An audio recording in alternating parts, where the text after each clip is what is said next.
guarantee that this is a great game we have coming up for you between Bronas and Kaito.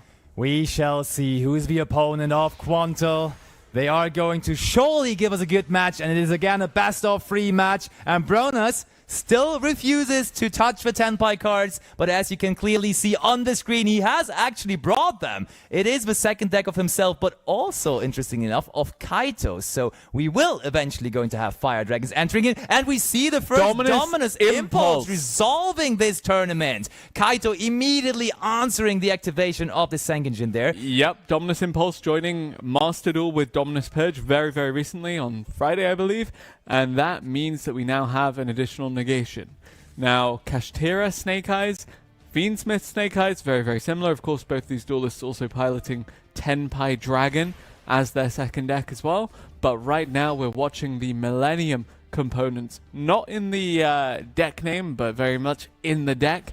Actually leading the charge here. Snake Eyes Doomed Dragon going to come out thanks to the Sengenjin that awakens from the Millennium in the Spell and Trap card zone, but it's not long for this field. Here is the first of many Link summons. Moon of the Closed Heaven going to start things off for the Fiendsmith, and again, not long for the field.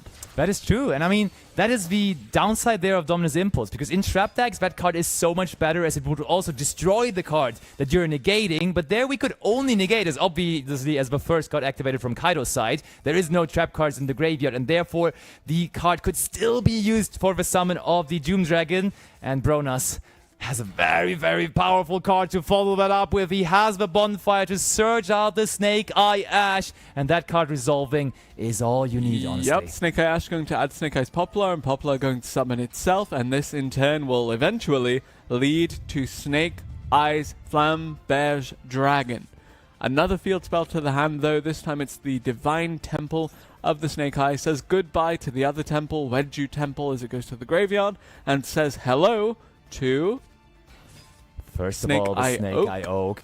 And I gotta say, one thing that stood out to me so far is that Bronas is playing at an incredible speed. The amount of time he takes for every action is almost, you could almost not see it. Like, he's clicking, activating. He knows the stack perfectly, and therefore is executing it in lightning speed. This is a man afraid of the in-game timer, or respecting the in-game timer at least. Yeah, I mean, that for sure, but also just, I think he has probably played like at least 1,000 games of the last week, I would say, by the certainness he has with his actions. So, to be fair, this is one of the players that I caught earlier replaying their duels in their head, just out loud, and it was really impressive to see just being able to track some of these plays. And speaking of plays, here is a sequence of them that does lead into Fiendsmith's sequence. No, very true, as you say that. It's interesting to watch also from the outside when those guys just after the game, they don't see the field in front of them anymore, but still, they have the entire game still saved up in their head. They can be like, yeah, I could have done that there, and then it would have been better into this card. And it's also cool to see like those players communicating with each other when they say, hey, you could have done that to play around Ash Blossom and Joy Spring better. And then Bronas just responds, yeah, but it would have been worse into Nibiru, so I just went with this line instead. And they know all and every single way to go with this deck. Something that we know very well is, of course, Promethean Princess Bestower of Flames, which is the next step in this combo. Does allow you to bring back another eventual Link material you have to envision as well. And that does mean that Snake Eyes Flamberge Dragon will return to the field here. Desiree going to grab and equip and actually negate this effect to enable the summoning of a non-fire monster. Indeed. So the Link 2 we're going to follow this up with here is going to be IP Masquerena, as we're trying to get that card into the graveyard afterwards, so we then ultimately can place it into the Spell and Trap zone with our Flamberge, of course.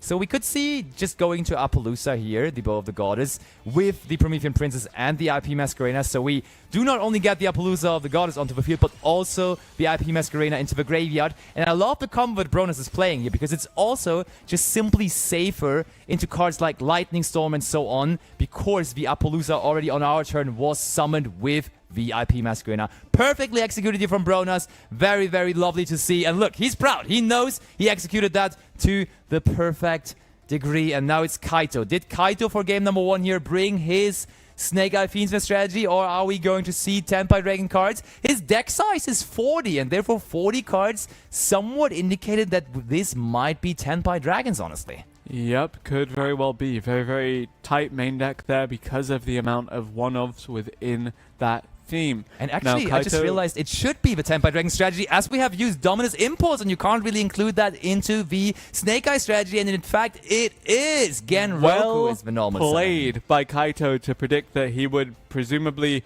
be going second here, because he knew for a fact Bronas is playing Kashtira Snake Eyes. If he wins the coin flip, he'll want to go first. If I win the coin flip, I'll just choose to go second. And it is going second that he indeed is doing here.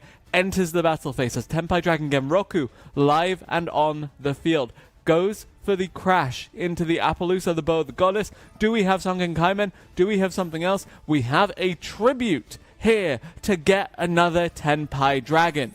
But that will be answered with Appaloosa as a fact, trying to negate the effect of Genroku. But Forbidden Droplet is the card, of course, trying to shut that down. Now important, we have to send a monster here. Another Forbidden Droplet and an Effect Veiler. So very important that a monster was sent there, as the Fiends of Desiree, of course, is ready to negate, but it will instead be negated here with that Forbidden Droplet, I'm pretty sure. Yep, so Forbidden Droplet, of course, once you discard a type of card, it does mean that the opponent cannot respond with that very same type of card in response to it. Now we see Kaito just thinking, how does he navigate he was this? not done sending yet. We're negating all three of them. Sending the Dominus Impulse number 2 there as well, and therefore negating every single one of those monsters on Brona's side. And very, very much noteworthy, Bronas only on 4,000 life points, of course. Need to close this one out here, though. The Tenpai Dragon has committed every single resource possible. Does Bronas have this face down? Is it a good enough one to stop this? Just a singular Infinite Impermanence would completely shut this down. Is it that, though? Oh, Bronas is smiling. Skill Drain even! Bronas really is building decks like no one else in the field. He's playing the most wildest list, and he is playing Skill Drain in the main deck of this Snake Eye Fiendsmith Millennium Kashtira deck. Yep, quick thumbs up from Bronas there to say, okay, yep, I think I got it. Very Kaito, much so. I think he knows that Bronas very likely has it.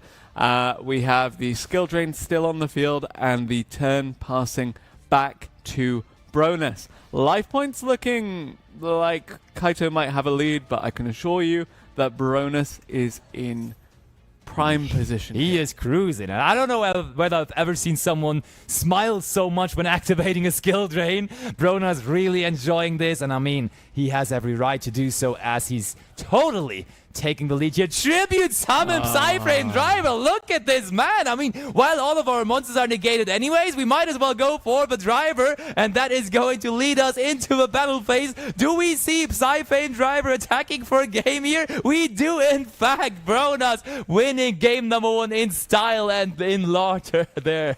Yes, indeed. But Bronas now forced onto his second deck for the second game. We shall see if he can find success here, but does convincingly take this first game against Kaito and the Tenpai Dragon strategy. This was so fun, honestly. Not only for Bronas himself, but I also just enjoyed him having so much fun there on the stage. But he keeps on drawing that Psyframe Driver. I think he's playing 47 cards in that Snake Eye deck. And still, while he brought it in the first game of the group stages, and also here in this game, he drew it both times on his opening. Yeah, a little bit unlucky there.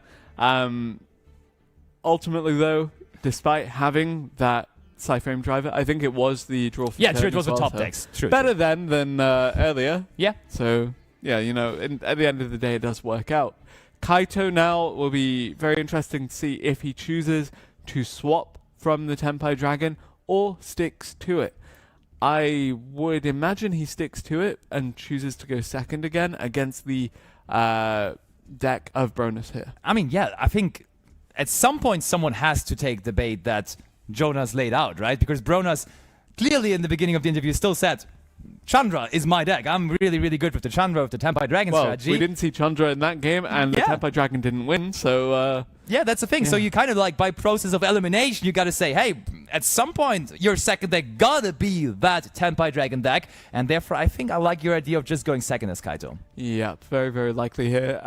The only problem being that now you do open yourself up, if you do take this game, to a game 3 where Bronas gets to go second with the Tenpai. But speaking of Tenpai, we will see it this game. We will see if indeed Kaito can make the comeback here and win against Bronas, or if Bronas is just bound for the finals against Quantul. Let's see. Bronas versus Kaito, semi-final 2. Game 2 of the Challenger Cup final. And Kaito indeed selected going second, so we will see both players having their Tenpai Dragon decks here in action. And we saw Emerald Charmy Perulia getting an actual draw out of the normal summon of the Tenpai Dragon Genroku there. But Bronas, after setting another card, is done with this here. And Kaito with 6 cards in hand.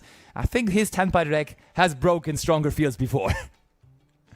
But let's see. Yep. Heavy Storm immediately an answer to the set card, and it was a Forbidden Droplet, so good to deal with that card. First things first. Heavy Storm for 1 does not feel like value, but then you think about, okay, yeah, you really need to win the game on this turn. Speaking of winning the game on this turn, though, Sangen summoning, a great way to get towards it.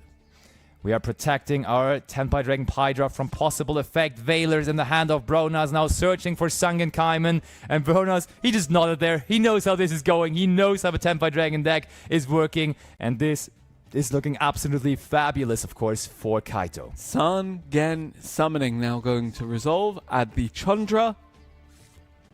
And yeah, Bronas may be feeling a bit betrayed by his favorite monster. there it is, joining the field. Oh, Dominus Impulse. I was a little too quick there in saying it will be joining the field. Dominus Impulse will make sure that Tenpai Dragon Chandra is staying in the hand, and also interesting. So if Maxi is changed here. If Bronas is given another turn, he could very well claw his way back into this one, but it depends. Is there further follow-up once the Chandra is negated? And I mean, Bronas had to chain that Maxi there, as otherwise, with Dominus Impulse resolving for the rest of the duel, he would not have been able to activate any Earth effects anymore. So we're heading into the battle phase. Bronas has the first action here and using the effect of his Tenpai Dragon Genroku. And there's the Astros Major Spring Door from Kaito. No need to use it on the Maxi, as we do not plan on having another turn. But now, with the Sangen Kaiman in hand, should be very, very, very good to go. Does Bronas have an answer to this? Possibly he does not. Well navigated there by Kaito just to deal with what was presented. And Kaito now adding the Genroku. Summoning out the Chandra with the effect of the Sangen Kaiman. Doesn't matter if Chandra's effect itself was negated. Now you have a way to get it onto the field. And getting it onto the field with it being joined by Genroku does mean that we do have a formidable line of synchro material available. Yep, we are getting more and more of those Fire Dragons on the field. Once more, all of the Tenpai Dragon main deck monsters on the field. The whole family has joined this duel, and Brona's life points are getting decimated there with the quickness. Full field of the Tenpai main deck monsters there, with Vajra joining the party. And now with the effect of the Synchro Summoning, thanks to Pydra, we do have that 0 attack Genroku being turned into something a little bit more punishing. The Sangenpai Biden Dragon, and we only need to bring back another monster, and that would already be enough attack points to seal this. Bronas, he still looks focused. Is there something they can do? Maybe a Bestial or something here to at least bring him another... I don't even want to say another turn, because I don't think another turn is possible. There is the attack of Pydra. Do we have the equal score with this? Bronas? Yep, he nods it off. We have the equalizer, and Kaito, without dropping a single life point in the Tenpai Dragon mirror match, could capitalize massively out of the fact that he got to go second. Very much so, but with the way the side selection is working, it means that in Game 3, it's very likely that Bronas will be the one who chooses to go second with the Tenpai Dragon deck, and who chooses to hopefully do what Kaito could not do in that first game. I mean, Kaito, though, back to the Snake Eye deck, you know? So the situation is not as desperate as it was for I mean, we've seen Jonas how that matchup went in Game 1, so... No, wait, in Game 1 it was both Snake Eyes, though. Oh wait, no, you're right. No, It was the other way around too. But now it's reversed roles. It's now going to be no, you're absolutely right. They're switching their roles from game one. Absolutely. Exactly. But we saw Bronas come out ahead there with the Fiendsmith Snake Eye. Perhaps we can see Kaito make the same magic happen. True. Yeah, you're right. Now I was confused for a second, but you're absolutely right. Two duelists bring the same two decks to the table, it does get a little bit confusing, but what is not confusing is that these are two of the greatest duelists within Europe that the Challenger Cup ecosystem has ever produced. Very much so, and Bronas really, in his deck building skills, it's exciting to see what he always cooks up. Every single Challenger Cup, you can for one round he's going to bring something completely exciting and spicy, but for this third game, it is determined what he's going to bring, as that is going to be the Tenpai Dragon deck, which he has not won with yet, but we are going into the action. Game 3 is going to determine who's going to advance, who is going to be the opponent of Quanta.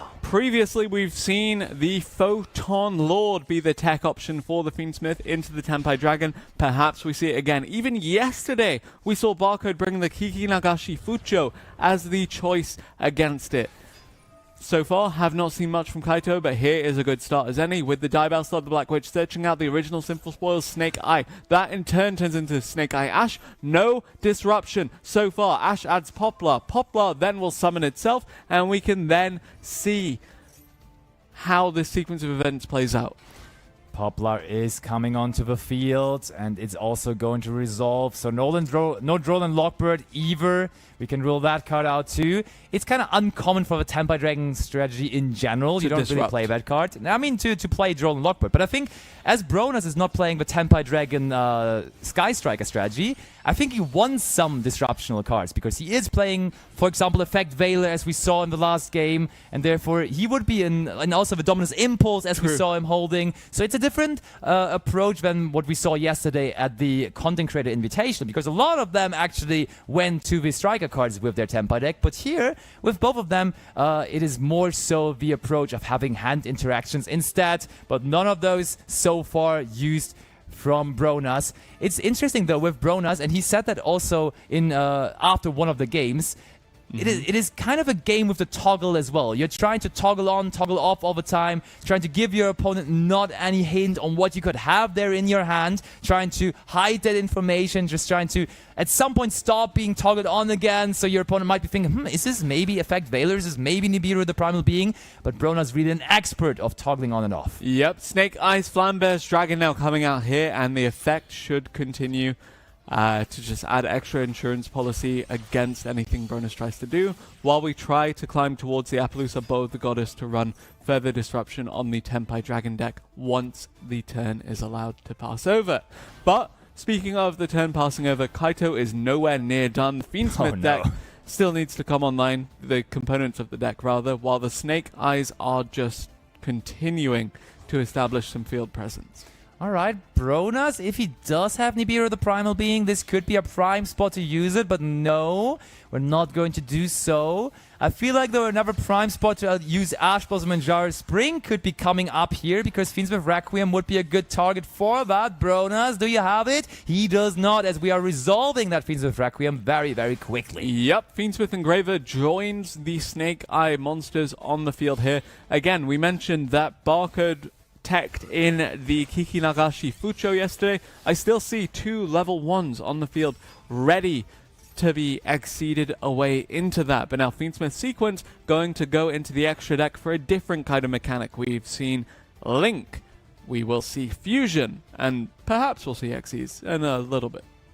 Possible, yeah. I don't know whether Kaito could find space for that Kiki Nagashi Fucho, but I mean, he might have been inspired by yesterday, but because as you said, it very much was super strong there. We do go for Fiendsmith Desiree here. Interesting. Usually, you will see the fusion summon of Fiendsmith Lacrima instead to go into a Beatrice after, but no, we see Kaito deciding differently instead. Yep, Promethean Princess Bestower of Flames will bring back a Snake Eyes card from the graveyard as well. It will be the Flambear's Dragon, setting up a lot of Oh, but there stuff, is Nibiru, the primal being. I told you, Bronas is a master of toggling on and off. Waited for a perfect moment. He did not use it preemptively. He waited for the sequence to resolve, 2 fusion summon, and now that is a devastating Nibiru resolving there. Yep, it will be 1 card drawn off the Maxi for Kaito, though. He knows and he another needs one just to make after this with the happen now. token 2. So 2 cards in total. There he goes.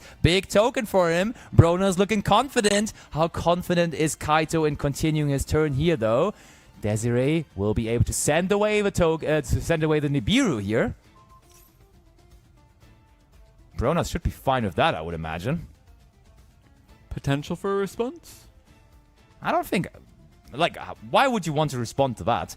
I don't think that Nibiru there on the field is going... Why would you want to respond? Yeah, I mean, there is no reason to even think about it, but right now Kaito, yep, it is indeed resolving. Snake Eyes Dear Bellstar can still bring another monster onto the field, so Kaito, in fact, not done yet. Still, Bronas, I think, realized that Appaloosa, Bow of the Goddess, would have been very, very soon after, and therefore we had to use the moment there to go into it, but there is Tracked as another starter here. We can get the Fabled Lurie. We can then climb into more Fiendsmith cards. A lot of opportunities here. Now it just makes more sense why the Fiendsmith was able to shuffle itself back into the extra deck there. Oh, let's see whether we go into any Fiendsmith options here, because we already went through the Fiendsmith sequence and used that effect, and therefore I think we got to go into a different direction of just maybe going Aspi Little Knight here. Maybe IP Masquerena could also be a valuable option, but Lurie just basically acting there, or the Tract getting out the Lurie, like 1 extended to get another monster onto the field, to not just pass on the Primal Being token there. I miss the good old days of turning Primal Being token into Link Spider so you can then link it away. Nobody finds space for that anymore. And look at Kaito. He is walking this through in his hat. He's trying to figure out whether there is something worth going into here. But I don't think there is going to be much more than either the IP Masquerena or the SP Little Knight. And looking for his graveyard, he did at least not go through the IP yet. So there is the chance to bring that card out here. I think we have a couple of unknown cards in the hand of Kaito, though, so perhaps there is the opportunity to follow up here. Oh, look at that. We have the Vajra Temple, and that is a perfect way to follow this up, as this creates many, many, many more monsters. The Millennium cards have not been used at all, and we can bring all of them one after each other out of here. So I think we are absolutely even able to climb here into an Appaloosa of the Goddess instead. The Bow of the Goddess might still be possible. Sengenjin wakes from a Millennium, it wakes from the Spell and Trap card zone, and it brings more cards to the hand. Golem that guards the Millennium Treasure will come to the Spell and Trap card zone in response, and then summon itself as well. 5 cards on the field, but how many pieces of value left in that extra deck? So we can technically transform that Primal Being token into... Oh, hold on. That is, of course, 2 level 8 monsters on there. So, yes, we do go into a rank 8. In that case, the number 90 Galaxy Eyes Photon Lord. So, number 90 Galaxy Eyes Photon Lord. We mentioned the Kikinagashi Fucho as a potential tech against Tenpai. This one, slightly more common in Master Duel because you can then use it to get to the Curry Photon, which will, of course, mitigate a lot of the damage, all of the damage, in fact, coming out of Tenpai in that all-important explosive turn 2. Yeah. Now, Primal Being token and Fabled Lurie being linked off into IP Masquerena, as you said, opens up the possibility for potentially an SP Little Knight disruption on top of the Curry Photon. Is this enough to stop Bronas? Perhaps for a single turn, but is it enough for Kaito to then close it out in turn 3? First off, we go Gold Sarcophagus. There's only one prime target for it, and that will be, in fact, the Dragon Ruler, the Blaster. In case we didn't draw it, nope, we can banish it from the deck. And we can, with that, search for 1 Fire Dragon from our deck. And I think Pydra or again Roku would be good options here. But we immediately negate that with the Galaxy Eyes Photon Lord. Interesting to see that we're going for the negate so early here. Beauty about IP Masquerena, by the way, you may not be able to use Link monsters, but you can just use normal monsters or tokens. And that's why we were able to set up this field here. Yes, indeed. This Galaxy Eyes Photon Lord going to eventually add the Curry Photon, but right now it's the other underrated effect of it. I mean, I'm not sure whether we play the Kuri Photon, because that is just a deck. That is a card we saw a lot in Challenger Cups when players were able to change their deck after every single round. But I think committing into that kind of a card when you have a fixed deck list for this tournament that we have here, I don't expect the players to really have it. It's a really, really good option, though. We go into the battle phase straight here, and Kaito not deciding to use the effect of IP Masquerena. There is the Sangen Kaiman, and that might be all that Bronas needs here. Yep, Sangen Kaiman going to add Genroku, Tenpai Dragon Genroku going to summon itself alongside whatever this decides to summon. It's Fadra. The Tenpai Dragons continue to establish themselves on the field. Bronas looking to be in a pretty okay position, but we do have the threat of a disruption from Kaito. Important to note as well is that Promethean Princess Bestower of Flames is in the graveyard, I believe. Yeah, it definitely is, and there is still the Doom Dragon on the field, and therefore an opportunity to use that as well. I'm wondering though, okay, we do use the Promethean Princess. So far, we have not activated the effect of Genroku, but there it is. So Bronas waited on whether Kaito wanted to use the Promethean Princess. They did decide to do so, but now the Genroku still getting onto the field afterwards. Yep, here comes Promethean Princess Bestower of Flames making the destruction, bringing itself back. Tenpai Dragon Genroku, it's by itself at the moment, but I suspect it won't be for much longer. But Kaito, they could have Called by the Grave. There was no real card to use Called by the Grave on in the last turn, but it's not Called by the Grave though. Chandra successfully summoned out from Bronas, and finally Bronas gets to fulfill his prophecy here. He said it in the beginning, Chandra gives and Chandra takes, but today it's giving me some wins and maybe the entire tournament win. At least it may give him a chance here to advance to the finals first of all. Here comes Tenpai Dragon Hydra. On top of that, we've seen every Tenpai main deck monster here. We see Sangen summoning for good measure as well. And first, we see IP Masquerena going to the graveyard. Is there any follow-up from Kaito here? Is there any disruption that he can make happen? We had one game in Swiss where Kaito played, and he just never activated one of his set cards. And in the interview after, he said it was Crossout Designator, and that could be a card that I could imagine to be set there once more, to be honest, because there was also, like, if you don't play Nibiru in your deck, you couldn't use it against that. And now there's no engine card you could use Crossout Designator against either, so that may be the case again, but this time he may not just win that game, because Bronas keeps on synchro climbing here. Yep, Sangenpai Biden Dragon on the field right now. Tenpai Dragon Fadra as well is there, ready and waiting. We do attack onto that golem that guards the Millennium. And there is the Fadra effect now at the beginning of his damage step, activating as well, bringing back the Hydra. Bronas going through the motions, and those might as well be the motions. Able to win him that, but we just place it into the Spell and Trap Zone. That's cool. That's an opportunity to play next turn, but is there going to be a next turn even is the question. We do now get the chance, and that might be the moment we are going to see the Transcendent Dragon here, honestly. Is it going to be that one, or is it going to be Trident Dragon? Bronas summons out the Sangenpai Transcendent Dragon. So whatever is said there, it does not really matter anymore, as Kaito is unable to activate it now in the battle phase. Yep, Sangenpai Transcendent Dragon, once it's out, does kind of spell the end of the duel here in favor of the Tenpai Dragon player. Let's see, is there any kind of recourse here from Kaito?